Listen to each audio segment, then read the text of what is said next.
Comment devient-on riche? Comment vivent-ils? Ce sont des questions que vous vous posez? Alors cette vidéo est pour vous. Nos dirigeants écarquillent les yeux devant les nouveaux prophètes. Elon Musk, Bill Gates, Jeff Bezos ou je ne sais quel footballeur. Ils sont leurs héros. On les regarde coloniser l'espace avec leurs égaux. On croit à la réussite de ces capitalistes exemplaires qui prouvent que tout est possible à qui saisit une opportunité. Ces contes de fées que beaucoup se récitent avant de s'endormir le soir. Tous ces petits-enfants qui se demandaient, d'après Léa Salamé, si Carlos Ghosn était bien dans la malle. Votre évasion fascine absolument le monde entier. Pour beaucoup d'enfants, vous êtes l'homme qui a voyagé dans la malle. Oui. Vous avez vraiment voyagé dans la malle? La malle, pas la malle? Allez, un petit indice. Tout le monde rêve de savoir ça. Parfois, une affaire éclate. Cela porte le nom d'une lignée ou d'un pays. Des leaks de toutes parts, des fuites que l'on s'empresse d'oublier pour renouer avec nos mirages. On imagine un milieu doré, proustien, des maisons à la Downton Abbey, raffinées et discrètes, des secrets qui feront parfois la une de Paris Match ou de Time Magazine, parce que c'est plus joli que la moustache d'Edoui Plenel. Non, mais il n'y a pas de mal. Dans ce 3e numéro de Doc Doc Doc pour Blast, je vais vous raconter l'histoire de ces gens dont la richesse ne sort pas de nulle part. On va contempler un monument de cynisme, une part d'ombre de notre humanité, où l'immoralité, la corruption, les mensonges et la trahison règnent en maître. Un amour, gloire et beauté sous mescaline. Si à la fin vous voulez vous transformer en Che Guevara et faire la révolution, ne réglez pas votre écran, c'est normal. Alors bienvenue dans le monde merveilleux du capitalisme.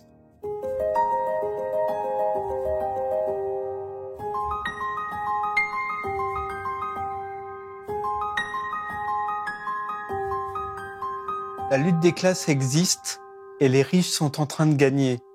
C'est pas moi qui le dis, c'est l'un des leurs, Warren Buffett. C'est ainsi que commence la série documentaire consacrée au capitalisme américain de Cédric Tourbe sur Arte, sur cette victoire reconnue comme une évidence, cette indécence assumée. Elon Musk ou Jeff Bezos qui s'arrangent pour payer moins d'impôts que leur secrétaire. À quand cette figure du millionnaire américain remonte-t-elle? Avant, la fortune était de droit divin, noble. On héritait du titre et de la richesse comme on héritait d'un trône.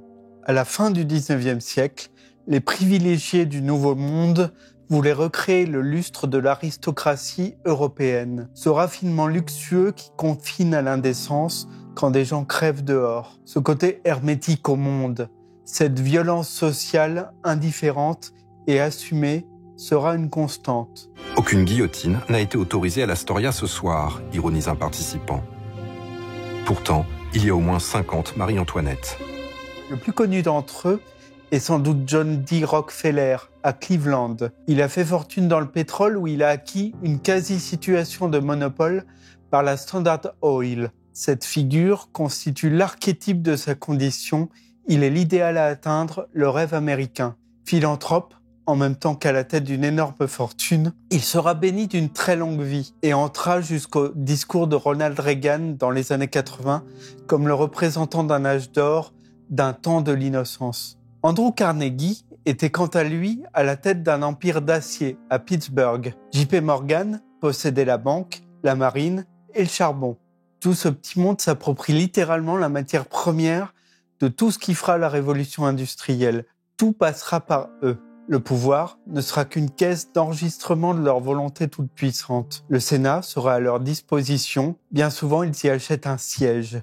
Ils cadenassent le système pour servir leurs intérêts communs.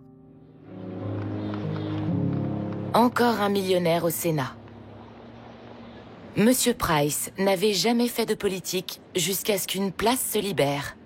Il a alors acheté cette place, comme il l'aurait fait d'une loge à l'opéra, d'un yacht ou d'un quelconque luxe dont il a les moyens. New York Times, 17 janvier 1890. Il refuse toute forme d'impôt au nom de la libre entreprise, tout droit du travail, tout syndicalisme et toute sécurité sociale. Il crée des monopoles pour augmenter les prix et les profits. Ce sont de merveilleux êtres humains. Conscients que le faire au grand jour, ça ferait désordre, ils se font un alibi et s'achètent une bonne conscience. Ils seront philanthropes. La philanthropie devient leur sport national, le but étant d'être celui qui donne le plus. Les journaux publient annuellement le classement des donateurs. Un classement dans lequel il est hors de question de ne pas figurer. Ils feront des fondations pour aider les pauvres, ils seront contre la guerre et les maladies, tout ça. Et surtout, ça leur permettra de payer encore moins d'impôts et de se refaire une virginité. Alors que l'inégalité sociale qu'ils prônent tacitement rappelle les pires pages du Germinal de Zola. À la première manif et au premier remous, on connaît la réaction de ces gens bien élevés et de ces bons philanthropes. Sans nombre d'une hésitation, Andrew Carnegie fait tirer sur les ouvriers de son aciérie de Pittsburgh pour empêcher la formation d'un syndicat. Alors que 15 ouvriers ont trouvé la mort, le philanthrope soutient qu'il n'a fait que défendre sa propriété privée. Ils feront tirer sur la foule pour préserver leurs biens, comme ce fut le cas lors de la Grande Dépression et la crise de 29. Quand les riches paniquent, ils montrent leur vrai visage. Il affirme publiquement qu'il ne voit rien de mal à tirer sur des syndicalistes. Et s'attire les foudres unanimes de la presse. Sincèrement surpris, Rockefeller multiplie alors les dépenses philanthropiques pour tenter de détourner l'attention. Ils veulent créer des dynasties qui perdurent. Ils arrangent des mariages de fortune comme jadis des mariages de sang. Ils élèvent des villes entières à leur propre gloire. New York prend son visage moderne avec sur le fronton de ses gratte-ciel, tous phalliques et forcément plus gros les uns que les autres, les glorieux patronymes qui les ont financés. En temps de guerre, ils fourvoient le concept de liberté en le confondant avec libertarisme et dérégulation absolue. Dès 1916, Morgan Jr. et son consortium ont déjà prêté aux Alliés plus d'1 demi-milliard de dollars. Le financier réalise alors qu'une défaite militaire des Alliés entraînerait leur défaut de paiement. Ni lui, ni l'industrie américaine ne pourraient s'en relever avant longtemps. Le président Wilson, qui s'est fait réélire en 1916 en promettant de rester neutre, sait que l'Amérique a déjà le doigt dans un engrenage fatal. En avril 1917, les États-Unis se résignent à déclarer la guerre à l'Allemagne. On livre la guerre à l'Allemagne à contre-cœur. À la victoire, on opère un retour en arrière social. Pour que le système fonctionne, il faut que les riches le demeurent. Dans leur infinie bonté, ils feront ruisseler leur bonne fortune sur le reste de la société. Cette bien belle théorie du ruissellement inventée dans la première moitié du XXe siècle et que l'on nous resserre régulièrement sans rire.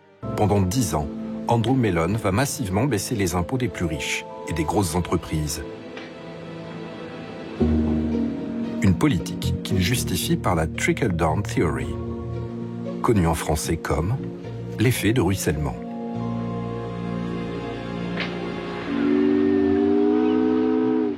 Il faut laisser les riches s'enrichir le plus possible. Et leur fortune finira par ruisseler sur toute la société. Il y eut une exception toutefois.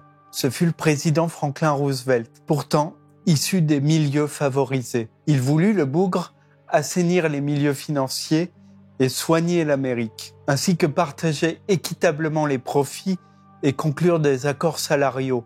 C'est un fou le mec. Il a favorisé les programmes publics pour relancer les grands secteurs économiques. On imagine bien les crises d'apoplexie. Roosevelt promet d'assainir les milieux financiers, unanimement détestés depuis le krach boursier. Mais sa priorité est de soigner les souffrances de l'Amérique. This nation is asking for action, and action now. Ces gens n'ont jamais eu à s'expliquer, à se justifier ou à montrer patte blanche. Ce système, ils ont contribué à le concevoir, à leur service. Leur demander de rendre des comptes comme Roosevelt le fait est inconcevable. Ils en sont durablement sidérés et échaudés. Les membres de la Liberty League multiplient les pamphlets et les émissions de radio pour dénoncer le danger, selon eux, mortel, qu'encourt la liberté en Amérique. Roosevelt réplique en affirmant qu'il n'y a pas de liberté lorsque les gens meurent de faim et que le seul vrai défenseur de la liberté, c'est lui. Il faut réimposer le capitalisme de toute urgence. Les élites sont de plus en plus débordées par leur base. Il faut recréer du récit, du rêve et de la mythologie pour que le peuple se tienne sage. On crée l'Association nationale des industriels qui se liguent pour qu'on leur foute la paix et qu'on continue d'entretenir leurs rêves à eux dans un pays qui se tient sage, idolâtrant les mêmes vieilles icônes. On vend du rêve à la manière d'une séance d'hypnose collective. Oh, Ellen, darling, we're all so proud of you. This is a great day for me. having my daughter graduate an honor student. Oh, Daddy. Oh, Ellen, just a moment. Look over here. Oh. Well, how do you like it? You don't mean, Daddy, that it's really mine. It's all yours, and here are the keys. Oh, Daddy. Les visages changent, le temps passe, mais le fond reste le même. On vend du mirage, on vend du miracle, du self-made man pour masquer la dérégulation. On veut rendre sa grandeur à l'Amérique à nouveau. And so help us God, we will make America great again. Même si elle est un autel élevé à la cupidité et à sa course en avant. Toujours plus fort, toujours plus haut. Et une nouvelle ruée vers l'or, entraînée par une puissance de calcul nouvelle qui va doubler tous les 2 ans. Gordon Moore a en effet prédit que la capacité de calcul des microprocesseurs doublerait tous les 2 ans. Mettons qu'un microprocesseur effectue en 1975 1000 opérations à la seconde. 6 ans plus tard, en 1981, il devrait, selon la prophétie, en effectuer 8000. Et c'est exactement ce qui s'est produit. Steve Jobs et ses pirates de la Silicon Valley ne sont qu'une version modernisée des mêmes vieilles pulsions. Une absence de limite et de morale toujours aussi patente. On ne fait que relooker le mythe du génie providentiel. Le garage où ils construisirent le premier Mac avec Steve Wozniak est l'écho lointain de la création de Hewlett-Packard en 1939. Selon la légende, la Silicon Valley serait née précisément en 1939. Dans ce petit garage, le premier du genre, situé au cœur du comté de Santa Clara, où a été créée la société Hewlett-Packard par Bill Hewlett et David Packard, 2 ingénieurs diplômés de Stanford qui travaillent sur un oscillateur de haute précision. Le business et la recherche se confondent. On glorifie des Léonard de Vinci aux méthodes de management abusives. On a relooké la vieille statue du commandeur pour entamer un nouveau récit. Maintenant, le capitaliste est en jean et a l'air d'un geek ou d'un gourou New Age dirigeant une start-up. Le fond reste le même. Avec la révolution conservatrice de Ronald Reagan dans les années 80, c'est le retour des baisses d'impôts. On réalise le rêve des vieux républicains et des économistes libéraux.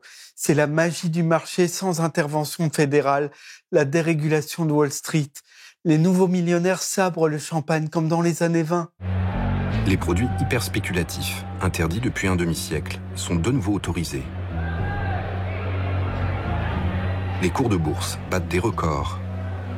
La fortune personnelle de Warren Buffett, un investisseur millionnaire, est multipliée par 6 en seulement 2 ans. Nietzsche, en philosophie, a inventé le concept de l'éternel retour. Il est illustré brillamment ici. Les égos se déchaînent et tout recommence. Bill Gates pose en génie philanthrope comme Rockefeller, jadis. Jeff Bezos, comme ses glorieux prédécesseurs, connaît une croissance spectaculaire sans faire de bénéfices. On encourage la compétition de tous contre tous pour que de l'élite surgissent des figures de proue. Les fondateurs de Google aspirent les données de tous pour mieux contrôler les comportements des foules, occupés à scruter l'écran de leurs iPhones pendant que les gros bonnets voient grossir leur fortune. En 30 ans, la richesse moyenne des Américains a augmenté de 20%. Quant à celle des 0,1% les plus riches, elle a augmenté de 6000%. Au terme de cette série sur le capitalisme, je trouve confirmation que les riches, à tout prix, veulent garder leur argent. Ils feront tout pour ça, ne rien redistribuer. Il est vertigineux de constater que le système capitaliste est entièrement pensé pour ça. Il ne s'agit pas d'un documentaire militant, il est même assez factuel et pédagogique, mais il n'a pas besoin de slogans outranciers pour scandaliser. Ce qui me frappe, dans le même temps, ce sont ces gens qui vivent dans des tours d'ivoire, un peu à l'écart du monde, et qui ne peuvent se fier à quasiment personne. J'aimerais entrer dans le secret de leur conscience, dans leur intimité, pour voir comment ils s'arrangent avec tout ce qu'ils ont. Pour comprendre, on va retourner sur Netflix à nouveau.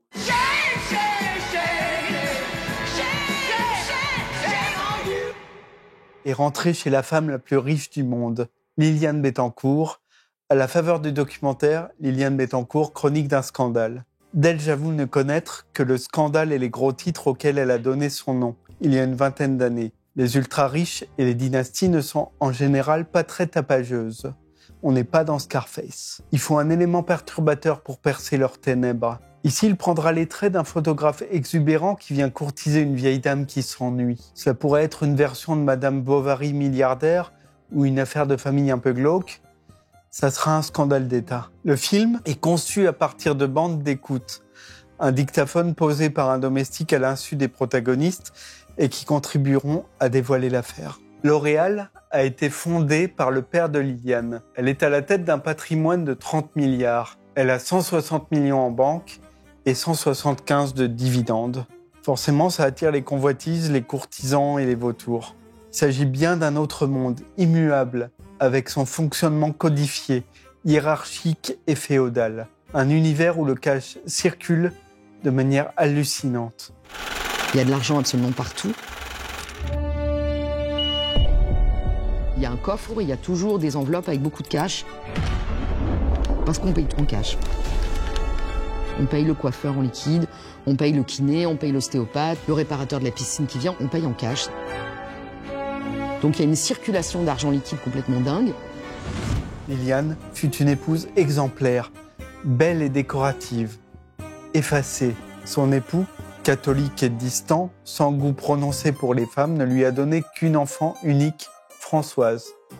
Et puis il l'a délaissée. Dans sa prison dorée et désœuvrée, sa vie s'est écoulée. Arrive un photographe en vogue, François-Marie Bagné, venu photographier la vénérable dame. Il est une tornade excessive et fantaisiste. Il se permet des audaces que personne n'a jamais osé dans ce milieu. Liliane adore ça. Elle va découvrir la belle vie auprès de cet ami qui va tout bouleverser comme un chien dans un jeu de quilles. Il n'aime pas sa coiffure, il fait changer de pantalon, il n'est pas du tout impressionné par elle, il lui parle de manière familière. Mais qu'est-ce que c'est que cette couleur de rouge à lèvres? Mais c'est ce beigeasse, mais c'est horrible, et il lui a enlevé comme ça. Enfin bon, cette espèce de côté, je dis la vérité, je suis cash, quoi. Le nouveau complice, tapageur, intrusif et vulgaire, va inquiéter l'héritière légitime de Liliane, Françoise, austère et discrète. L'emprise du mauvais garçon sur sa mère devient envahissante. Il la fait rire et la ranime. Liliane va lui offrir et lui payer beaucoup de choses. Il va profiter de cette générosité au-delà de toute mesure. Même s'il est homosexuel, elle se comporte avec lui comme une amoureuse.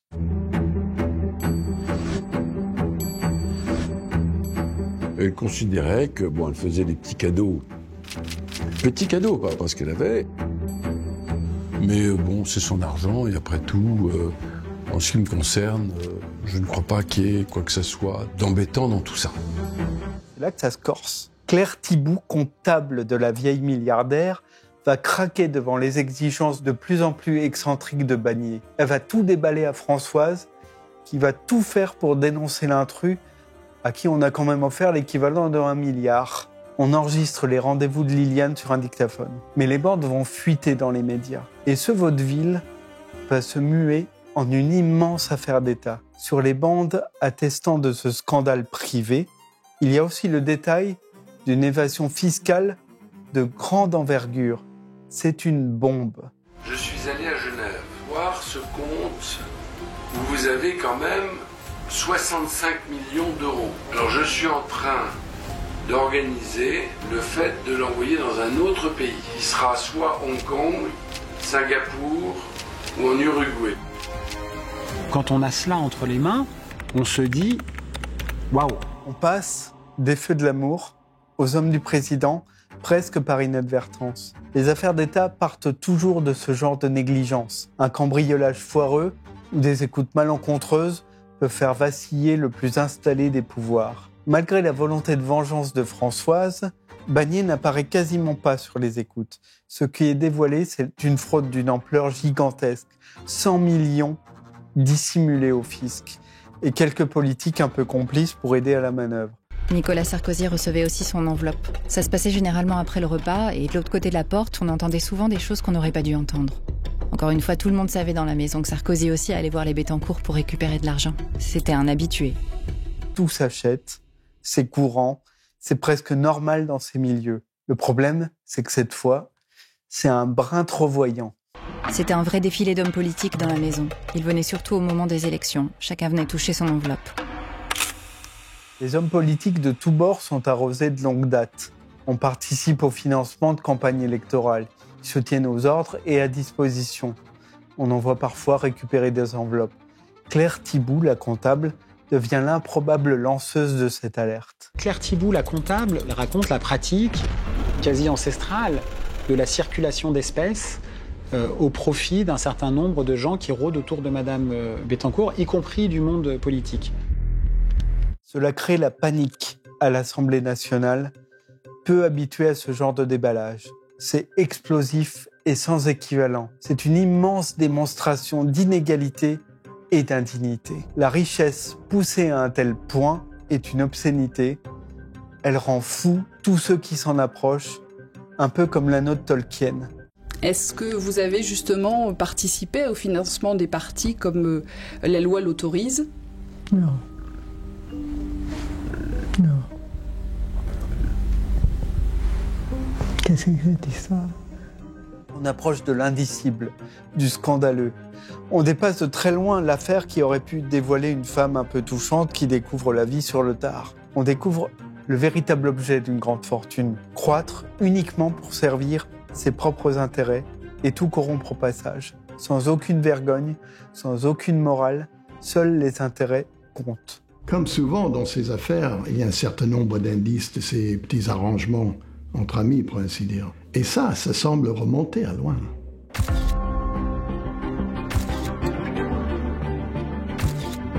L'histoire des Bettencourt est une histoire d'intrication entre l'argent de la maison et l'influence politique. Et c'est toujours la même idée. J'ai besoin de ton argent, je profiterai de ton influence. L'épisode final en forme d'épilogue importera peu. Liliane Bettencourt aura été reconnue comme souffrant d'un début d'Alzheimer et tout son entourage aura profité de l'aubaine, dévoilant ainsi ce que la nature humaine peut avoir de plus noble. Est-ce que vous regretterez, si vous aviez la possibilité d'être trop généreux ? Qu'importe, on est très généreux. Eh bien, on est trop généreux. Et puis, merde. Non, non. C'est la vie. On peut faire des erreurs. Mais est-ce qu'on fait des erreurs d'être trop généreux ? Répondez-moi. Je pense pas qu'on en a les moyens. Alors, vous me pardonnez ? Françoise aura été rétablie dans son bon droit d'héritière. On referme le grand portail avec un goût amer. Cette comédie humaine, avec ses aspects dérisoires, n'aura eu selon moi qu'une seule vertu, en dehors du fait d'être divertissante comme une telenovela, dévoiler par l'exemple l'ampleur de la fraude fiscale et à quel point il importe chez les ultra-riches de ne surtout pas redistribuer les profits, de préserver leur capital, comme Liliane l'écrit dans sa dernière lettre à sa fille. Françoise, si tu lis cette lettre, cela veut dire que je ne suis plus vivante. Mais tu restes ma fille, dans la mesure où tu hérites d'une fabuleuse fortune que j'ai préservée et allégée d'impôts pour que tu sois en paix. Alors plusieurs fois devant ces docs, j'ai manqué de m'étouffer. Ça va pas s'arranger avec le dernier du trio. Tout nous ramène à cette grande évasion fiscale incontrôlable. Le film La très grande évasion de Yannick Kergoat, disponible chez nos amis de Ciné Mutin, détaille cette grande entourloupe. Embarquons pour un curieux tour du monde avec des noms de pays qui habituellement se font oublier. Un voyage inattendu. Avec la crise du Covid, on a découvert la réalité de nos hôpitaux, qui ne sont plus depuis longtemps les meilleurs du monde, mais on nous répète en boucle que la dette publique est immense, qu'il n'y a pas d'argent magique, que nos pays sont au bord de la banqueroute partout en Europe. La crise semble être la nouvelle norme et on n'a pas d'autre choix que de s'y enfoncer. Mais attention, n'allez pas croire qu'il n'est adressé qu'au personnel soignant français. Do the Tories expect our support in the light of another 1% pay increase? Nurses get an increase, and obviously there are some other payments as well. My wage slips from 2009 reflect exactly what I'm earning today. We will put more money into the NHS, but there isn't a magic money tree that we can shake that suddenly provides for everything that people want. Pourtant, des scandales surviennent. Ils dévoilent le n'importe quoi de notre système financier et d'un capitalisme qui se met à dévorer nos vies. En 2008, après les subprimes, des gens se retrouvent à la rue. Le poteau rose des paradis fiscaux a été souvent dévoilé au grand jour, de l'intimité des Bettencourt au grand secret du Panama en passant par le Luxembourg. La vérité, enfin. Plus rien ne sera comme avant, qui disait. Le temps du secret bancaire est révolu. Nous ne voulons plus de paradis fiscaux. Le message est très clair. Nous n'en voulons plus. Nous n'avons pas à tolérer les lieux où se cache l'argent de la spéculation, du crime et de la fraude. Miracle!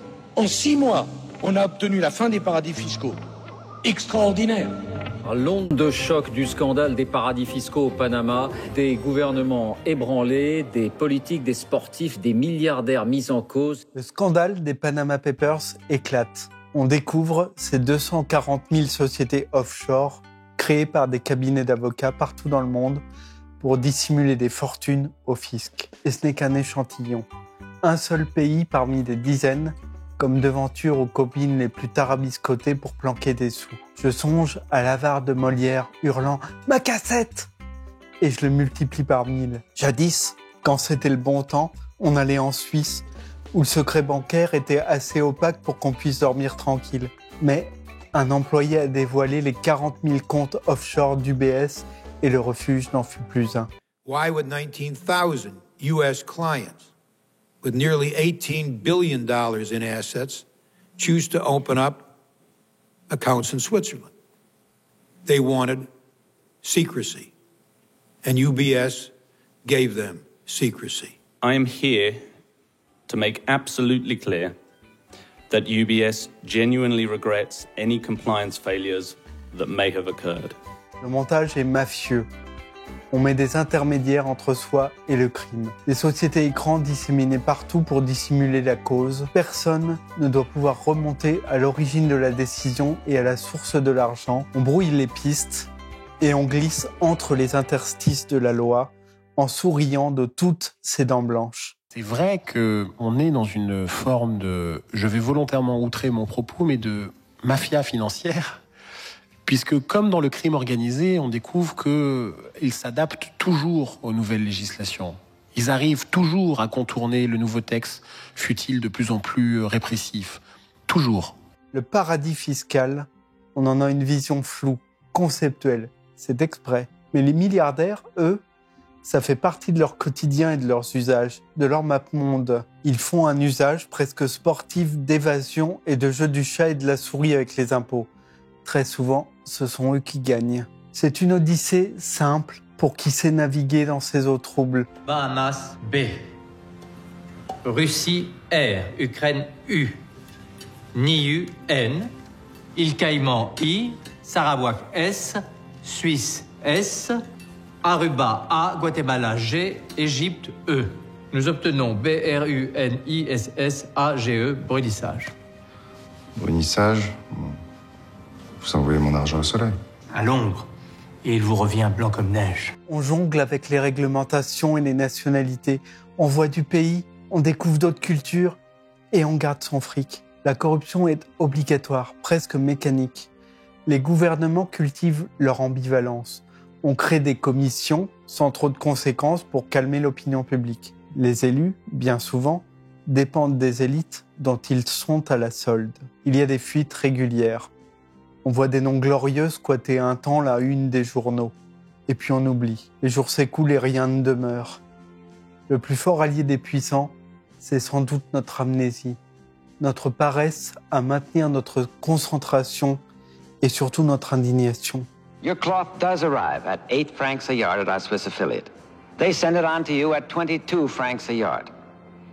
We have now made a profit of 14 francs a yard in a country where goods not manufactured there pay only an 8% tax. In your country, profits are taxed at 50%. This explains, I hope, the transit of your cloth through Switzerland. Thank you for your attention. Tout est légal. On peut l'avouer devant les micros tendus et les caméras braquées. C'est possible. On est inattaquable. La morale n'a jamais été le sujet. Car pour continuer tranquillement leur tour de passe-passe fiscal, les multinationales ont un argument imparable. Affirmer que tout est légal. Facebook prend au sérieux ses obligations fiscales. Nous payons tous nos impôts exigés par la loi, partout où nous intervenons, y compris en Europe.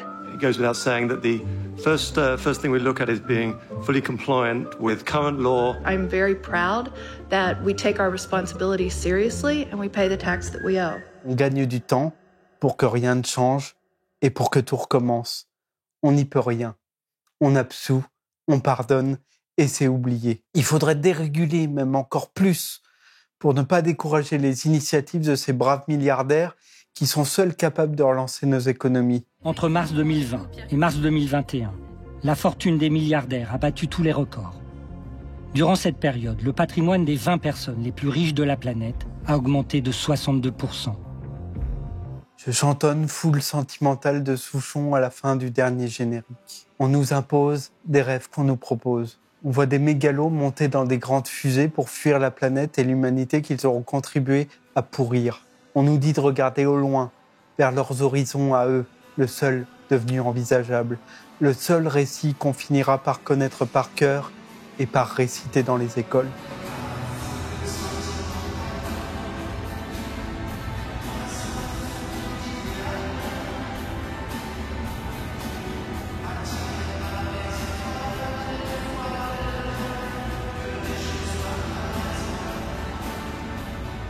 Peut-être on finira engourdi devant l'indécence de leur fortune, celle qu'ils auront réussi à garder pour eux, tandis que la planète brûlait et qu'ils avaient annexé jusqu'à nos mémoires, nos rêves et nos convictions.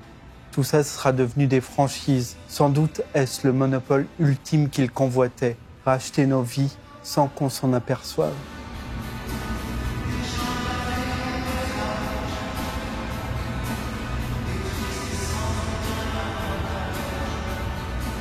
Alors si tout ça vous a pas trop scié les pattes, vous pouvez soutenir Blast pour qu'on continue à être le poil à gratter de ces gens-là et à débusquer ces vérités-là autant qu'on le pourra. Quant à moi, je vous donne rendez-vous le mois prochain pour un prochain numéro de Doc Doc Doc. Merci et à bientôt.